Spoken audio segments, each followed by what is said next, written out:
La ilaha illallah Muhammadun Rasul. Bismillahirrahmanirrahim. Assalamualaikum warahmatullahi wabarakatuh. Alhamdulillahilladzi ja'alana minan nasihin wa afhamana min ulumil ulama'ir rasihin. Wassalatu wassalamu ala man nasakha dinahu adyanal kufrati wa antarihin wa ala alihi wa sahbihi alladziina kanu yatamassaku syari'atahu sholihin, amma ba'du. Qala Rasulullah sallallahu alaihi wasallam, inna Allah awha ilayya an tawaddu'u hatta la yafkhara ahadun ala ahadin wa minha la yasma' balaghatin nasi ba'duhum ala ba'din wa la yablughu ba'duhum ma yasma'u min ba'din fa fil hadits la yadkhulul jannah wattat. Alhamdulillah, puji serta syukur kita panjatkan kehadirat Allah Subhanahu wa taala. Salawat teriring salam semoga senantiasa Allah limpah curahkan keharibaan baginda Nabi besar Muhammad sallallahu alaihi wasallam. Lanjutkan kajian sebelumnya, yaitu hukukul muslim, hak-hak antar muslim, sesama muslim. Jamaah sekalian, Rasul sallallahu alaihi wasallam bersabda, innallaha auha ilayya an tawaddu hatta la yafkhara ahadun ala ahadin.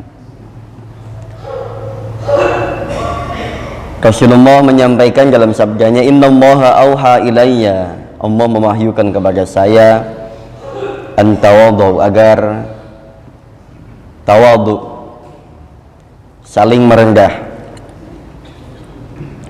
satu dengan yang lainnya, hatta la yafkhara ahadun ala ahadin, sehingga tidak ada orang yang merendahkan satu dengan yang lain dan tidak ada yang meninggikan satu dengan yang lainnya. Jamaah sekalian, kita dianjurkan untuk masing-masing merendahkan dirinya, tawadhu, sehingga kita tidak direndahkan oleh orang lain, kita pun tidak merendahkan orang lain. Karena kebanyakan di masyarakat kita begitu, orang yang berilmu merasa dirinya alim, orang yang beramal merasa dirinya amil, orang yang berharta, memiliki finansial yang bagus, merasa dirinya tajir, orang yang tidak punya merasa dirinya fakir. Nah, ini jamaah sekalian, tapi memang seharusnya kita merasa bahwa kita ini bukan siapa-siapa. Kita tidak boleh menyombongkan satu dengan yang lainnya, agar supaya saling tawadhu. Ulama-ulama zaman dulu itu yang sering saya sampaikan, ketika bertemu dengan yang lainnya, bahkan ketemu dengan muridnya sekalipun, itu beliau minta didoakan. Makanya ketika khotib, penceramah, dai, itu biasanya menyampaikan dirinya sendiri sebagai al-fakir. Al-fakir di situ diartikan sebagai orang yang butuh akan ilmu, orang yang tidak memiliki ilmu, tidak memiliki kapasitas ilmu, kapasitas sebagai dai, dan yang paling pasti adalah fakir ila rahmatillah, yaitu orang yang butuh. Fakir itu artinya butuh ila rahmatillah, pada rahmatnya Allah Subhanahu wa ta'ala. Kalau kita antar sesama udah saling tawadhu, insya Allah tidak ada kita direndahkan oleh orang lain dan tidak merendahkan pula kepada orang lain. Wa minha alla yasma balaghatin nas ba'dhum ala ba'din, yang diantaranya adalah la yasma, tidak mendengarkan balaghatin nasi ba'duhum ala ba'din, yaitu candaan-candaan yang jelek, yang buruk. Zaman dulu kita kalau manggil anak-anak itu biasanya dengan sebutan bapaknya,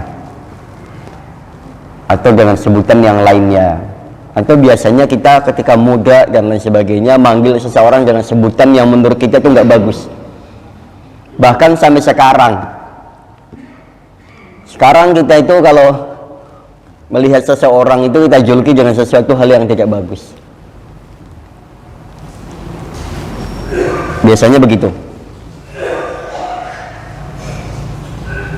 Karena sudah mulai tidak lagi tawadhu antar sesama.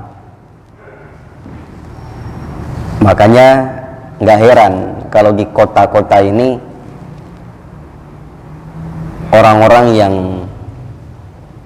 sepuh itu harus merasa disepuhkan dalam hal panggilan, dalam hal candaan dan lain sebagainya. Maka hal-hal begini yang kemudian menimbulkan hilangnya ketawaduan dalam diri kita kepada sesama. Kita boleh ambil contoh di kampung-kampung misalkan, terutama di pesantren-pesantren, di halakoh-halakoh. Itu mohon maaf Pak, nggak ada orang yang bahkan manggil namanya satu dengan yang lain. Di Jawa misalkan, di Jawa itu anak kecil ini aja udah dipanggil dengan sebutan Dek atau enggak Mas atau enggak siapa. Bapak nanti ke Jawa, itu orang sepuh kayak gimana pun, itu sudah dibiasakan manggil orang itu dengan sebutan yang menghargai. Yang sepuh dipanggil Mbah, Pak Di misalkan, Budi. Nggak ada manggil nama itu, nggak ada. Apalagi orang yang meskipun muda dia memiliki kapasitas. Contoh misalkan dia guru, contoh misalkan dia pegawai, contoh misalkan dia pekerja, contoh misalkan dia ustadz atau keluarga siapa dan lain sebagainya, maka itu yang diterapkan oleh mereka sebagaimana yang Rasul sampaikan tadi. Tawadhu'u hatta la yafkharu qaum ahadun ala ahadin, yaitu tidak merendahkan karena saling merasa dan menerapkan ketawaduan itu sendiri. Yang berikutnya, wa minha alla yasma' balaghatin nas ba'dhum ala ba'din wa la yablughu ba'dhum ma yasma'u min ba'din. Tidak mendengarkan dan tidak menyampaikan, melemparkan candaan yang sifatnya buruk, ada muatan penghinaan atau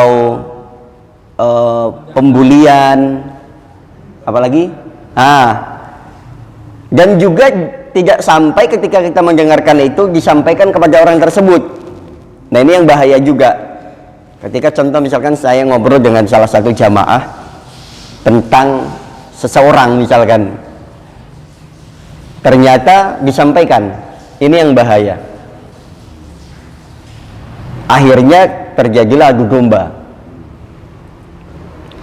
Obrolan saya misalkan kepada seseorang atau mendengarkan sesuatu dari curhatan seseorang, atau hanya misalkan obrolan itu ada nama seseorang dalam obrolan tersebut sehingga nanti disampaikan oleh orang tersebut. Nah ini pihak yang ini yang akhirnya kemudian disampaikan. Ini Rasul menyampaikan begitu. Rasul menyampaikan la yasma'u balaghatin nas ba'dhum ala ba'din wa la yablughu ba'dhum ala ba'din ma yasma'u min ba'din. Jadi jangan sampai seseorang tersebut yang menyampaikan obrolan orang itu kepada si fulan A, B, C, si A ngobrol sama si B jangan nyampein ke si C. Nantinya musuhan jadinya, ini yang bahaya. Di sekitar kita tuh bahaya begitu. Ada satu majelis, tongkrongan, satu kumpulan, ketika nggak ada salah satunya nanti diomong. Biasanya gitu tuh. Nanti ketika yang satu lagi, yang tadi nggak hadir itu sudah ada, yang satu lagi pergi, ngomongin yang itu. Nah yang bahaya dalam satu majelis itu disampaikan kepada yang tidak hadir itu, sehingga apa? Timbul, wah ternyata baik di depannya saja, apalagi orang yang baperan. Makanya saya sering bilang kalau jadi cowok jangan baperan, nggak boleh. Mau diomongin mau apa wis, laki-laki itu nggak usah main hati. Nah ini jamaah sekalian, apalagi bahayanya orang yang kemudian mengadu domba. Rasul sampai mengancam la yadkhulul jannah qattat, tidak akan masuk dalam surga tidak masuk dalam surga orang yang pengadu domba. Nanti suatu saat pasti kita itu kan biasa kumpul-kumpul, baik di majelis kopi, di majelis-majelis yang lainnya. Ketika tidak ada hadir kawan kita, biasanya jadi omongan, apalagi emak-emak yang biasanya kayak gitu. Nanti ketika itu ada salah satu yang menyampaikan, sehingga akan timbul urusannya panjang nantinya. Kalau orangnya cuek, masa bodoh, itu nggak jadi masalah. Tapi kalau orangnya kemudian kebawa perasaan, tersinggungan, amarahan, wah repot jadinya. Misalkan karena tulisan teks yang disampaikan ke WA misalkan, kemudian dia terpancing amarahnya. Kalau kita teks, balas sama teks, gitu aja, biar nggak ribut. Kalau itu dalam bentuk, andaikan itu terjadi hinaan, cacian atau bulian, andaikan itu terjadi atau kita diomongin orang, ngomonginnya lewat teks, balasnya teks. Islam kan mengajarkan begitu. Ain dengan ain, mata dengan mata, hidung dengan hidung, mulut dengan mulut, tangan dengan tangan. Kisosnya begitu. Jangan orang ngomongin lewat WA dalam bentuk teks, kita main tangan. Enggak begitu. Kalau mau omelin lagi, ya kan begitu. Kalau orang kita ditampar sebelah kanannya, balasnya juga tampar sebelah kanan. Rasul kan begitu ketika beliau menjelang wafatnya, sampai beliau bilang, siapa yang dulu yang pernah tersakiti oleh saya, baik ucapan verbal maupun psikisnya, balas sekarang sesuai dengan yang saya lakukan. Gitu. Jadinya nanti kita nggak pendendam, Pak. Dan jamaah sekalian, wa min la yazida fil hijri liman ya'rifahu ala salasati ayyam mahma ghadabin alaih. Dan yang berikutnya, kalau sampai kemudian terjadi gesekan atau miskomunikasi itu, jangan sampai lebih dari tiga hari. Kita cuek-cuekan sama orang. Kadang kita kalau udah kesel sama orang, ngelihat mukanya aja kan kesel ya. Itu Rasul menyampaikan, bahkan kesel-keselan aja jangan sampai lebih dari 3 hari. Wa alla yazida fil hijri liman ya'rifu ala salasati ayyam. Jangan sampai lewat 3 hari, apalagi kok sampai main fisik. Tidak sama sekali dianjurkan oleh Islam. Nggak ada dianjurkan, apalagi main fisik. Semarah apapun. Qala sallallahu alaihi wasallam, la yahillu li muslimin ayyahjura akhahu fawqa salasin yaltaqiyani fayuridu hada wa yuridu hada wa khairuhuma alladhi yabda'u bis salam. Rasul menyampaikan buat closing pagi hari ini, beliau menyampaikan begini, la yahillu li muslimin, tidak halal li muslimin, bagi orang muslim, ayyahjura akhahu, untuk nyuekin saudaranya, musuhi saudaranya, membuli saudaranya, fauqa salasin, lebih dari 3 hari. Yang baiknya bagaimana? Apalagi kok tetangga, apalagi kok keluarga, sudah pasti aja ketemu, apalagi kok sama anak, sama istri, baik itu masih ataupun sudah nggak bareng. Maka kalau kita benar-benar mengaku sebagai umatnya Rasul, maka harus benar-benar disampaikan. Jangan sampai ada saling cuek, saling tidak peduli lebih dari 3 hari. Apalagi kalau yang sama orang dekat, yaltaqiyani, yang ketemu, yang berpapasan, bertatap muka, baik disengaja maupun tidak disengaja, jangan sampai fayuridu hada wa yuridu hada, satu dengan yang lainnya saling berpaling. Pernah kan mengalami hal ini? Ketemu dengan orang yang tidak kita suka, kita cuek. Yuridu hada wa yuridu hada. Yang satu berpaling, yang satunya melengos.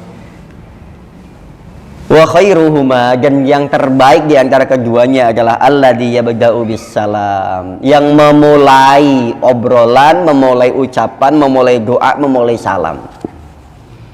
Biarin sakit hatinya kita buang jauh-jauh. Nggak ada gunanya orang memendam sakit hati, memendam amarah, apalagi mau dibawa sampai mati, nggak akan ada bagus-bagusnya.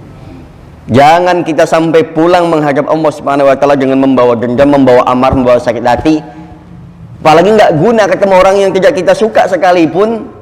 Ya sudah, ikhlaskan lillahi ta'ala. Jangan sampai itu kita bawa sehari-hari kita, kemudian nanti efeknya malah diri kita sendiri nggak baik. Untuk apa? Kita pernah disakiti orang, ya udah maafkan. Kita pernah dikecewakan oleh orang, maafkan, ikhlaskan. Kita pernah ditipu kah? Pernah dibohongi kah? Pernah disakiti kah? Terus mau sampai kapan kita kecewa, marah, dendam itu sampai kapan? Maka selesaikan hari itu, jangan sampai lebih daripada 3 hari kita simpan dalam hati kita, sehingga tidak membuat hati kita busuk, Pak. Mohon maaf. Tetap bersih. Kan cuma hati yang bersih, yang nurnya Allah akan turun. Nah ini jamaah sekalian, pelajaran buat kita, semarah apapun, sebenci apapun, sesakit apapun kepada saudara kita, usahakan itu semua jangan sampai ada dalam diri kita lebih dari 3 hari. Buanglah jauh-jauh, ikhlaskan, ikhlaskan. Ya Allah, alhamdulillah, ya Allah, saya ikhlas ya Allah, meskipun dengan tangisan, meskipun dengan air mata, meskipun dengan beratnya luar biasa. Ini jamaah sekalian, mudah-mudahan hak inilah yang disebut dengan hukukul muslim, mempererat muslim satu dengan yang lainnya, dengan tidak lagi menyimpan amarah, menyimpan dendam, menyimpan perasaan kecewa dan lain sebagainya dan lain sebagainya. Subhanaka wa bihamdika, asyhadu an la ilaha illa anta, astaghfiruka wa atubu ilaik. Billahi taufiq wal hidayah wa ridha lillahi minasyaitonir rajim. Assalamualaikum warahmatullahi wabarakatuh.